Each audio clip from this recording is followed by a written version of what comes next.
Hello, and welcome to another episode of Books, Kids, and Creations with Tracy Blom. I have the honor and pleasure of speaking with FLORENZA Lee, who is a very, very prolific author. She is a mentor, a speaker, a coach. You are one of the brightest people on this planet, I think, and I'm so excited to talk to you today. Well, I am so excited to be here with you. It seems like we have been talking about this forever, and it's so awesome to finally be able to do it. So, thank you. Yes, yes. And I know that, so a little backstory for those of you who don't know, but Florenza and I actually met long ago through, I looked at another website and I said, there's another author out there whose work comes to them in dreams. And I thought, I got to talk to this person. So talk a little bit about how you got into writing and how you got off the ground, how you got started. Yeah, and I love when that's the first question because it lets me kind of get it out the way, and then people can continue to listen to me and think, okay, she really is normal. January 31st, 2014, it was a Saturday. And I woke up just like any other Saturday, expecting just to kind of hang out and do some things around the house. And all of a sudden, it was just this wave came over me that I just needed to start writing. And so within an hour and a half, I wrote what would become 12 children's books. And you know the deal, you look online and you research, what are you supposed to do with this? Because I had never written, I had never thought about writing. I used to joke about writing, but never really thought about it. And I saw some of the things online as far as pitching to agents and to, the traditional publishers. And I didn't quite like what I saw in terms of releasing my work and then waiting, 3 to 5, sometimes 6 years for them to be published. And I truly felt that that was not the purpose that the words were given to me, that they were given to me to do something. And so I just did a quick search on being an indie publisher, independently published, self-publishing, and that felt like it was the right thing to do. So I bought 1,000 ISBNs. I formed my Words Upon a publishing company, got my LLC, got my business license, and went to sleep feeling really good. All of that happened in one day. That is amazing. Like a lot of people all of that can span years of, but it seems like when things are ready to happen and things are ready to be brought to life, they just are able to be, bam, just created like that. So yeah, that's really neat. So then a lot of your books, and you have several books out there, spanning from children's books to adult books, and even have a pen name. We'll get into that later. But a lot of your books have really detailed messages that are hidden within the books. So they're not, like in your face and preachy. What are some of the messages that you like to bring to children, especially when you do author visits and school visits? I think that's one of the things for those who are authors. We realize that the books choose. It's like people say when you have a pet, you don't choose the pet chooses you. And I really believe that our books choose us. It's all of a sudden I'll just get a message or a thought about, wow, that would be a great message for children or a great lesson for children, and then the words will follow that. So it's kind of like the message comes and taps me on the shoulder and asks, am I in a position to create?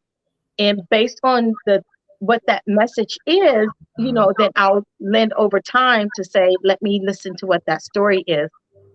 And so my messages are everything from mindfulness to manners. I have phenomenal book that deals with gratitude and meditation. Yes. I have books that are on SOL. We deal with the alphabet. I have one that's dealing with numbers. I have one that's on social issues like homelessness. It deals with homelessness and the loss of a parent. It also has elements of bullying in there. And so I think it's just whatever that message is that wants to be released. It'll come to me, and then following that will be the creative thought on how to do it. Um, a lot of times, like 90% of the time, is boom, boom, boom. The words come, the images come, the title comes, the cover comes. And then there are other times in which I have to labor for it, in which I will write it. And it's like, that sucks. That's not it. Yeah. So it's either easy or hard. There's no in between. Well, and I don't know if you're like me, but in the beginning when I was kind of trying to figure out like what these dreams are and why I'm having them, and then for a long time it was like, okay, well, if it didn't come in a dream, then I better not write it. Mm. Did you ever have anything like that where you were like, okay, I'm gonna try to shift into my own and just let it come as you're typing, almost like automatic writing in a way, but Yes. You were the whole part of that fiasco that occurred. I had a thought. It wasn't inspired. It wasn't a meditation type delivery. It wasn't something when I'm asleep or in the shower where I usually get great inspiration. Something about water, yeah. being submerged in water, the thoughts come so purely then. But this particular time, I thought, I'm just going to sit down and I'm going to write a book, right? Like on my own. And I knew the thought that I had in mind. I wanted to show parents to set down their devices and just spend time with their children. And so I thought, well, let me just dabble with rhyming, because my best friend, Tracy Blom, is such a phenomenal rhyme, if that's the word. And I'm like, let me just try my hand at it. And it sucked. And then I thought, but the idea is still good. So I Right. went back again. It still sucked. Kim Norman said, shred that. I think I saw you crying like, shred it. And it's always good to have those author friends that can give you just that honest, hard feedback. I mean, shred it is a little harsh, but like I've tried, like, a little bit reverse there, but I've tried to write in your style. I remember that. Oh, this is horrible. And like, as much as I would try to unrhyme, like I feel like my mind's like wired that way or Yeah, something. I don't know. But at least you went for it. I tried. Why did we both try? Now, with your okay, so you started off, did you start off doing children's books first? When I first started well, let me just go back a little bit. Yeah. Words have always been my currency. As a child, words were my place for healing. It was where I went for safety. It was where I went that made sense to me, either reading books or writing poetry or writing down my thoughts. I was never one to have a diary because I always felt that that was ammunition that could be used against you. So I've never had a diary per se. But words have always been that place that I can go and retreat. And so I started out writing poetry when I was in elementary school. If I entered 3 poems, I won first, second, and third place.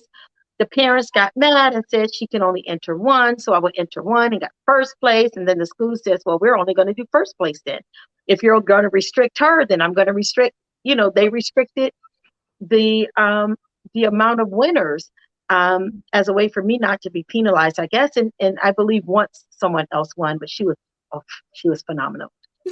So words have always been that for me, but never in a million years did I actually think that I would one day be a published author.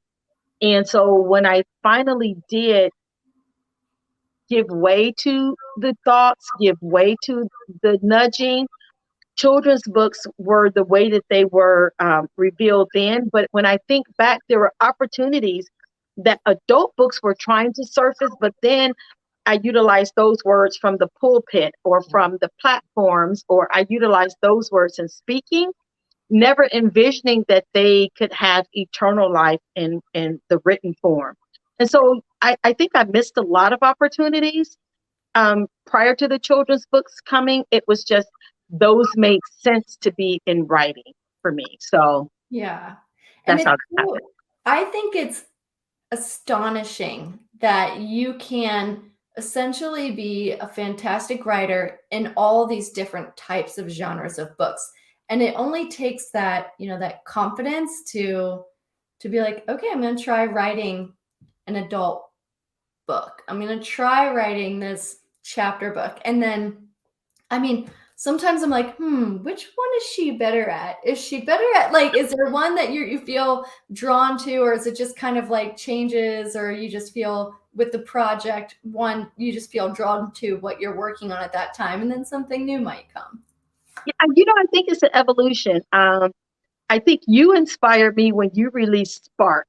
Oh, And when I saw how that came about and your process of going through it, from it being this thought to being a completed manuscript to going in and performing surgery on it to where it looked like a murder scene.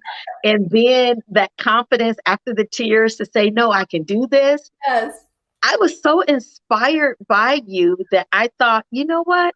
I can do this, because I was already in that process of working with Nalena Kai and the NK tribe called Success.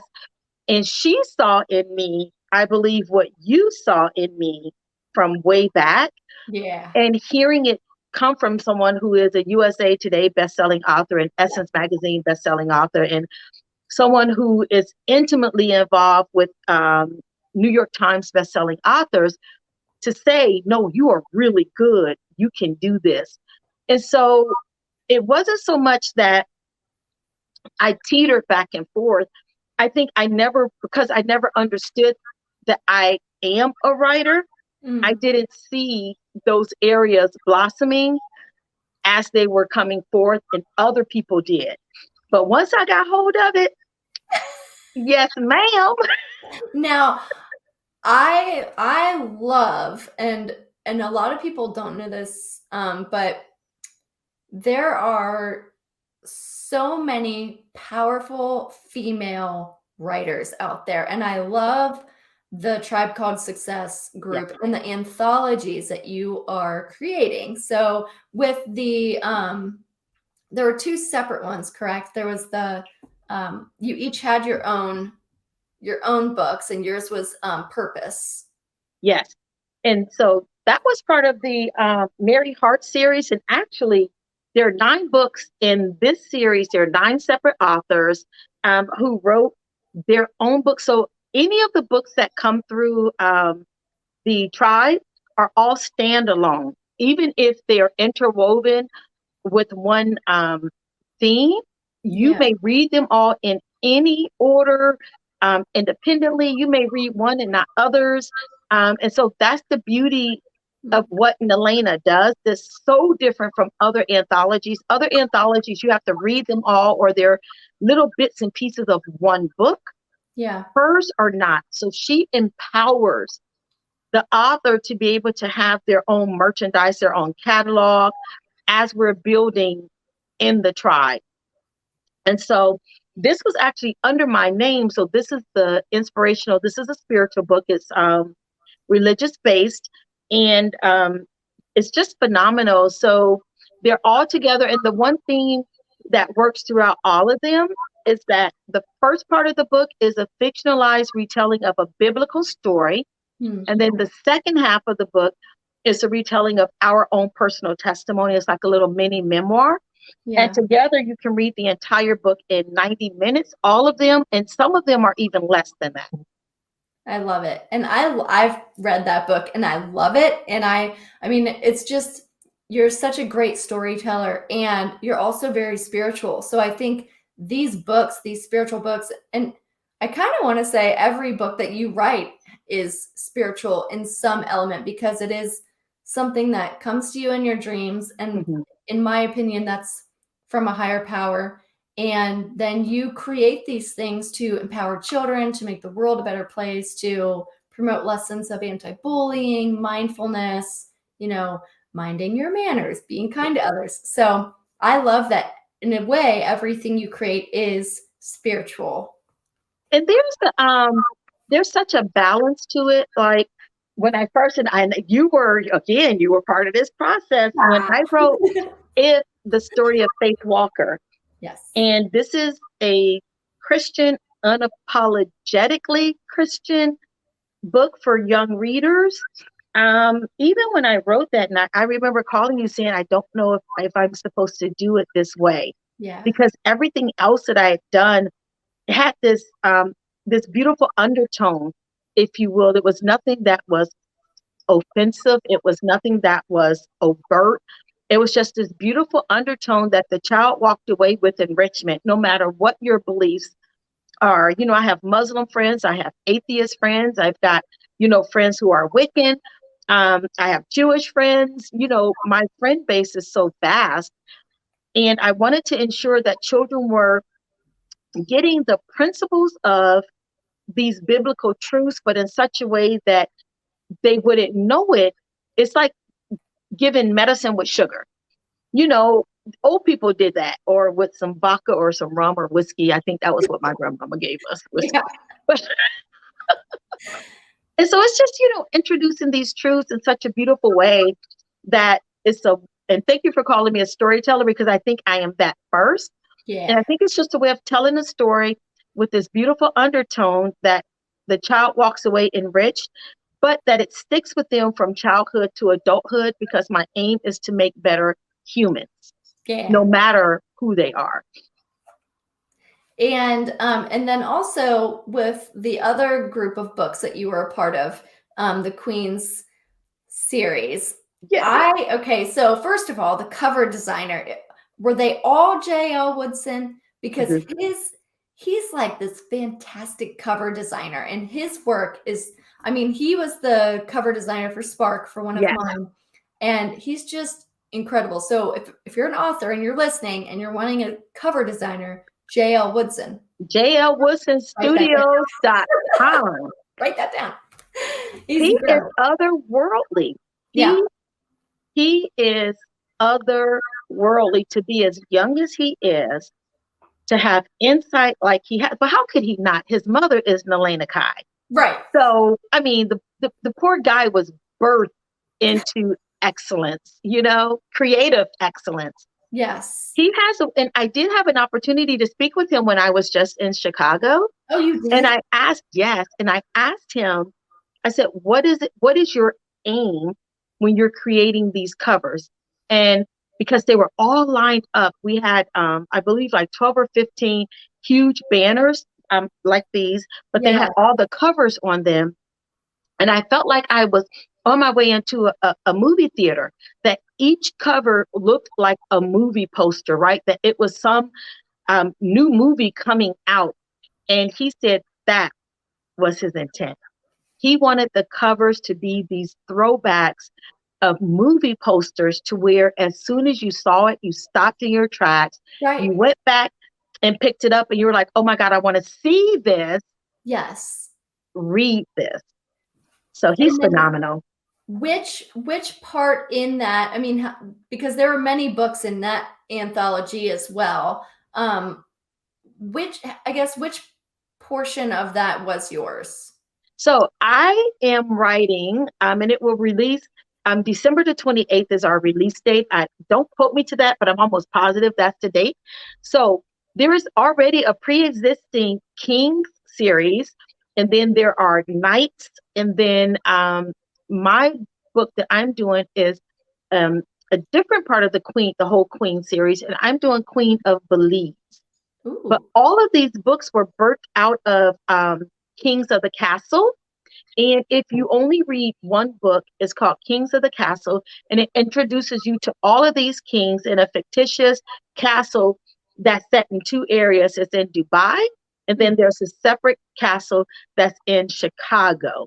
Oh. And out of that castle, all of these other individuals, that as they come to the castle, they then are recreated in other books. It's kind of like the mother marijuana plant. I wouldn't know this, but I saw it in Weeds, and that TV show, and they had to protect the mother. Yeah. So it's kind of like Kings of the Castle is the mother. And all these other books spring forth from it. And there are other anthologies as well that are some that have an erotica theme to them that also spun out from those. We have a group that's more paranormal. Now that was fun writing. Oh my gosh, that was so much fun. That was not out yet. Yeah. And so all of them came though from the Kings of the Castle. Yeah.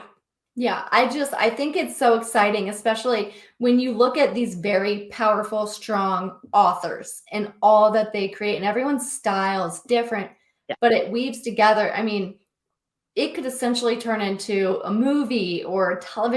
television series, probably with all the interweaving. But it's just really neat how you stepped into that, like you embraced that, and I mean, it was just meant for you. If ever you meet Nelena Kai, you just absolutely cannot tell her no. It's if she's the book Yeah. whisperer. She's Yeah. the person that you call when you want to write a book, and she tells you how to do the damn thing. Those Yeah. are her words, not mine. I've never worked so hard in my life on a book. When I worked with her, I was like, okay. Like, I mean, you just want to be better. You want to be better. Every time you talk to her, you're like, am I good enough? But Like then, you would say, "Mommy, did I do good?" right, like I was like, is it okay? Do you love it? Do you hate it? But yeah, like she's a coach and a mentor, and it's amazing that you're a part of this, and it's no Yeah, wonder it's called a tribe called success. It's no wonder. So yeah. it's And amazing. you know, that's one of the things that I think you and I have recognized in our journey that perhaps other in your hybrid. So you've had the beautiful opportunity of being both traditionally published as well as recognizing that your power is in being independently published. I've only known the independent side, but I'm so thankful that coming in, I treated it as a business. I started out with it being a business. I formed my LLC. I got my business license. I did all of those things. I brought on editors and illustrators. My illustrators are all over the globe. Yeah. I brought in book designers and formatters. I have beta readers. You know, you and I both came in knowing that this was more than just something that we would check a box on our bucket list. That we came in saying, we want this thing to be forever. Like, these are my eternity babies. They're going to be around forever. And I created them to have sustainability and to be able to continue. You know, your books, and I have all of your books here. I can sit your books on any Barnes and Noble shelf, and no one would know that it's independently published versus not being published by the big five. And that's what you want as an independent publisher. You don't want to be so fast to pay the lowest price, especially when it comes to children's books, Yes. where you pay bottom basement clearance prices and then get upset when people won't spend their hard earned money for your bargain basement book. No, Well, and speaking of like high caliber and setting the bar high, your most recent book, which I have right here, the illustrations, and I know that these took some time yes, to create, but I mean, they look like something out of a Pixar movie. Like look at, I love this little guy. Like he's just the yes, detail and it's not just the illustrations, but it's also the words. And I know how you comb through your stories and you edit, and you do have beta readers. And I think a lot of people don't realize all that needs to happen to get it to be something like this. I mean, this is probably, I mean, I say this about every book you put out. I'm like, oh, this is my favorite of yours. This is my favorite until the next one. And then I'm like, oh, that's my favorite. But this is definitely that high caliber of illustration where you're like, I mean, just the yes. It's detail. I mean, phenomenal. it's And your microphone phenomenal. is breaking up just a little bit. It's giving like a feedback to it. Your Oh, microphone is. oh, okay. And with that book, with Brooklyn Beaver, yes, it took a year for the illustrations. I have a copy of it here. It took a year for the illustrations to be completed. And absolutely, just like you were showing, absolutely, just the detail that's in this book. And I am, as you are, a cover snob. Right. And I will send a book back 50 times if that cover is not exactly what I saw. And Right. I didn't do that in the beginning. my first published book, as much as I love it, there are so many things that I would do differently today. And that was my lesson early. Get what you want, no matter how long you have to wait or what you have to pay. Right. And if it means putting it off, there are some books. We're doing Okabe. And that book was not cheap to illustrate. And I mean, we've been working on a copy now for what? For as long as I've known you. Years. Years. It's kind of like my Mary, Right. Right. Yeah. But, but again, when you put something in print, it's in print. It's in print. Forever. And you can go back and you can have people tweak and redo it. But it's a pain and it's a headache. So you want to make sure it's right. And you want to be a snob about it. Because it's your name, it's your book, it's your brand. Yes. Yeah. And I even had that conversation with one of our first illustrators because he is in a different country. And I had to have that serious conversation with him because he's illustrated for others.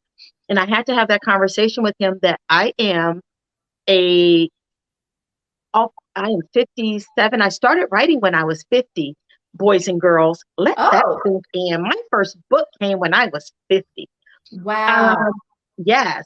And I had to have that conversation with him that I am 57 years old. I'm a Black female living in America, and I'm independently published. Just by virtue of that, 3 strikes are against me in the literary world in terms of my books having that sustainability per se. If I would have taken the cheap route, or if I would have taken the fast route, if I would have taken the easy route, then my books would have ended up on the pile with millions of others that never sold more than 100 copies to the friends that you begged, to buy them.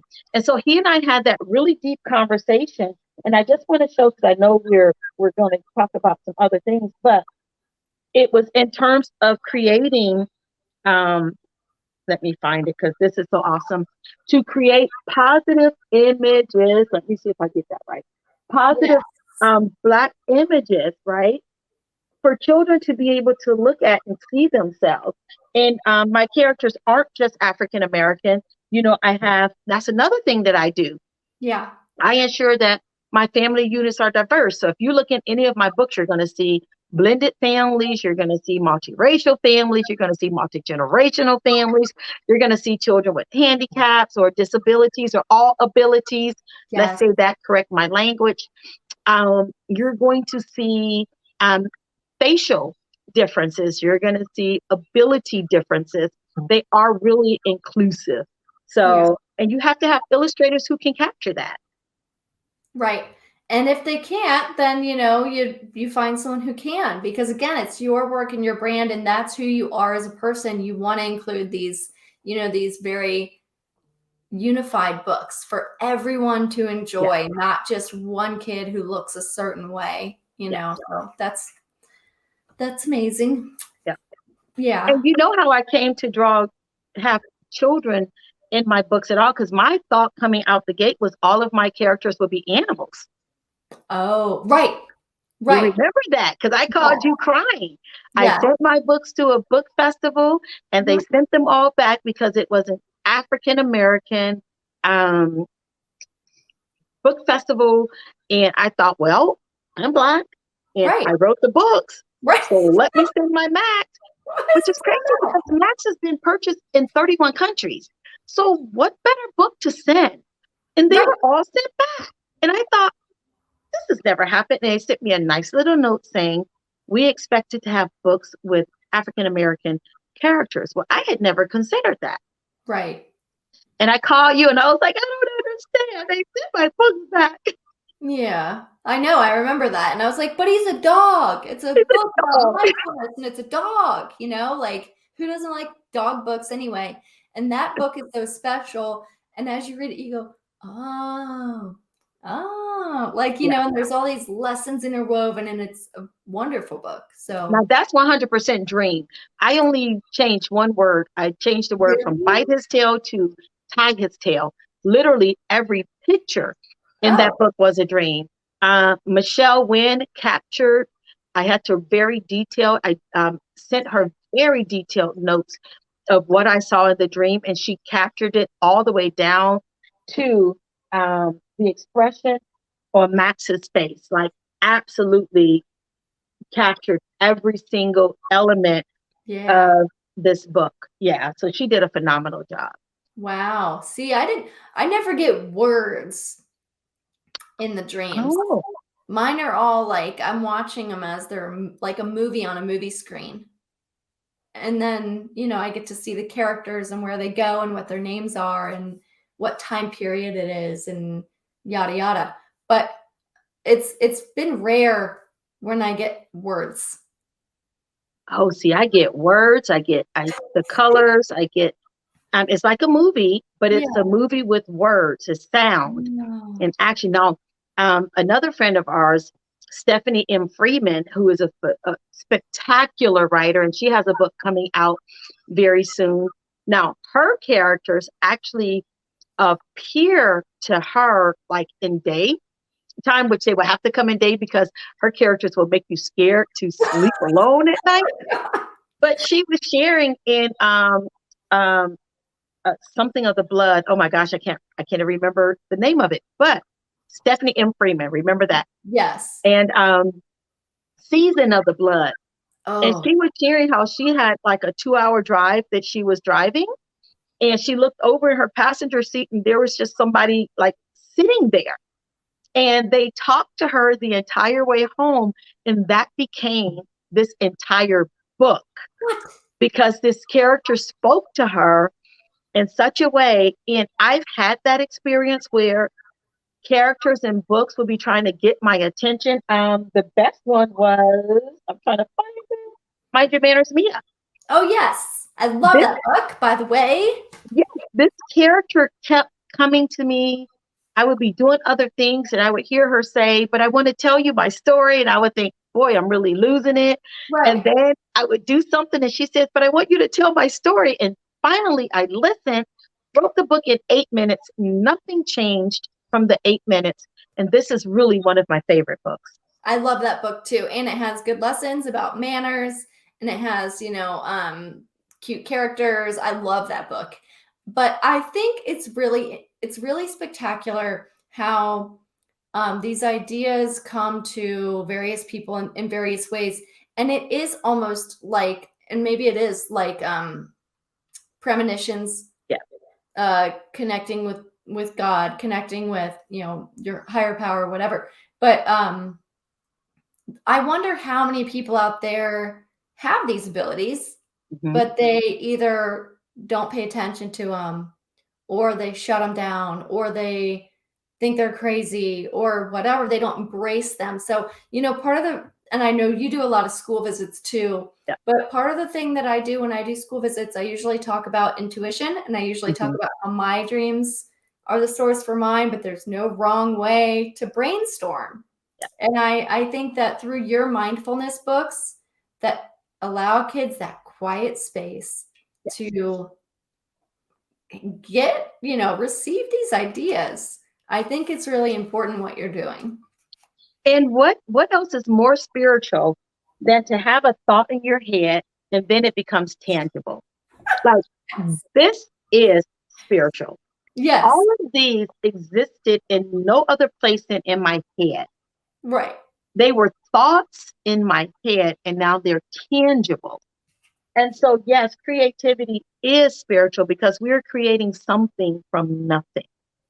And that's why it's important as well to ensure that those things that we do put in print, that we want to be out there, that we want it to be healing and nurturing to the reader. We don't want to ever do anything that's going to further cause trauma to a reader or, Christ put a reader in crisis, Right. even if they're heavy subjects. We started out talking about my book Purpose. Yeah. And in Purpose, I do start out very first part. I love doing prefaces to my books, especially the chapter books and, the novellas. And I give you a beautiful backstory. And I start out talking about my journey through a very difficult time in my life. And so I start out with that because I want you to know that this bubbly person that you see in front of you, that this came, I had to grow this. Yeah. I didn't just wake up. Well, I did wake up fabulous, but you don't just come out the gate. Well, yes, we did. It doesn't always happen that way. Right. Well, but a lot of people don't.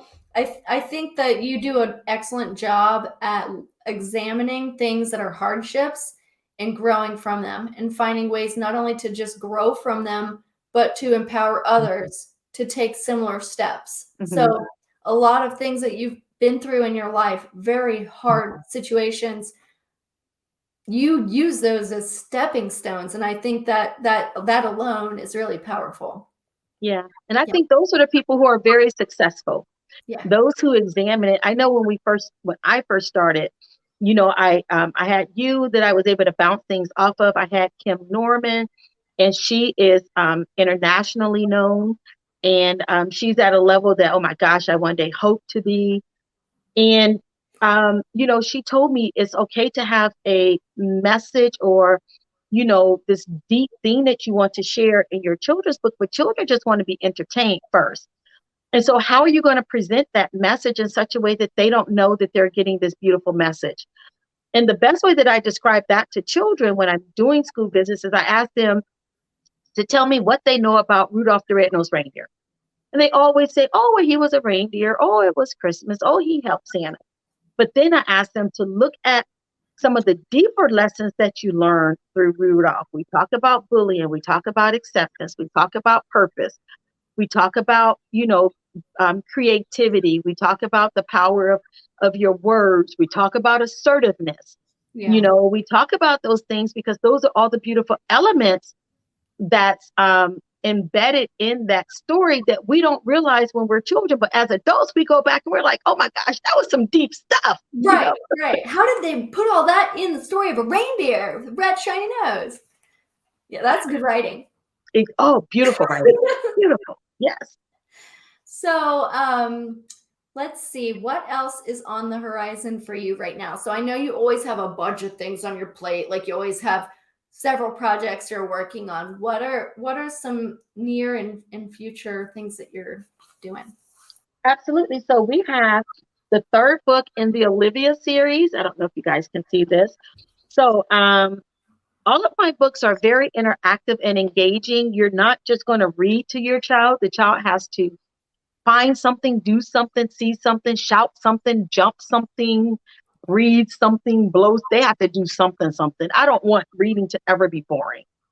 And the third book in the Olivia series is being finalized. I did see all the final sketches.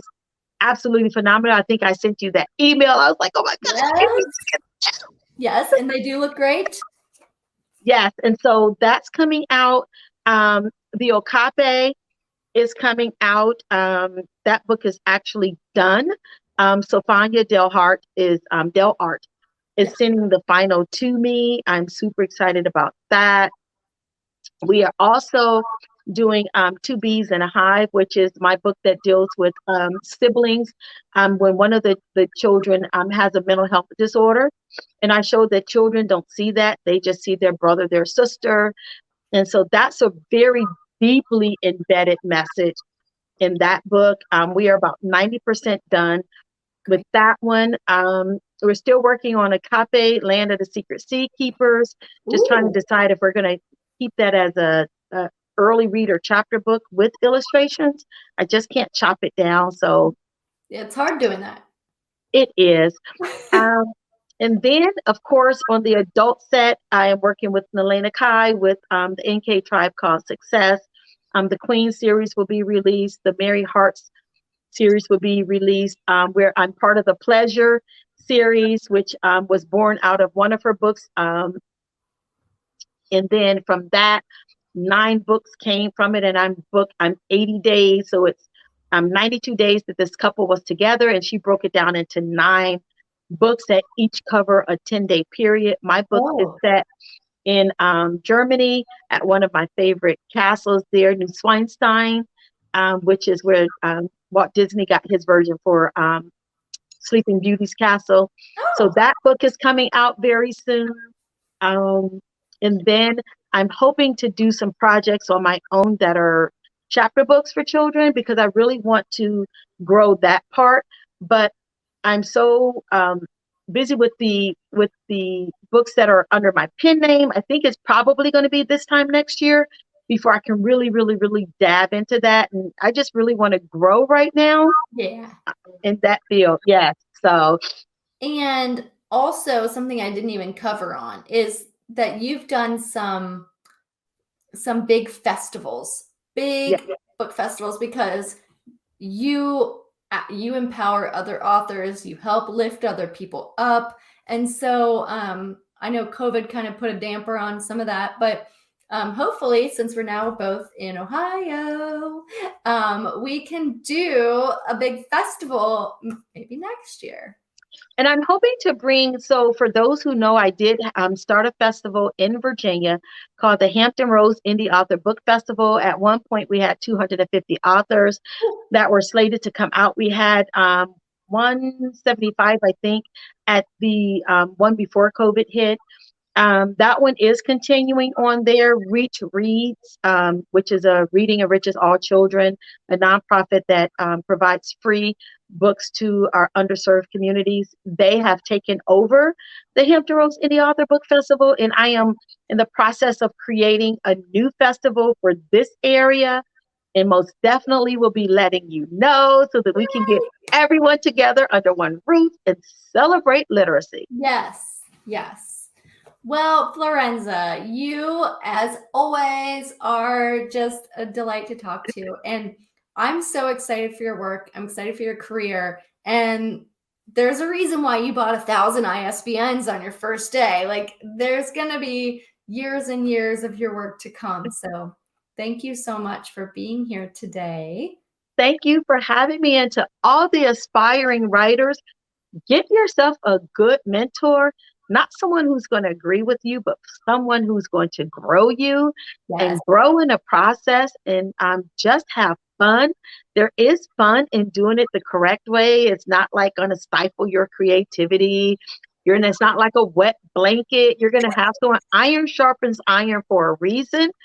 And you don't even have to know that person. You will meet them in random places like a Facebook group, and then you'll become besties and be opposite each other on a interview just like this. So just get yourself mentors and grow. There we are. All righty. Well, have a good night. Thank you so much. You're welcome. And guys, check me out on florenza.org Yeah. and sociotap/Florenza. It has all of my links there. Yes. Check her out. All of her work.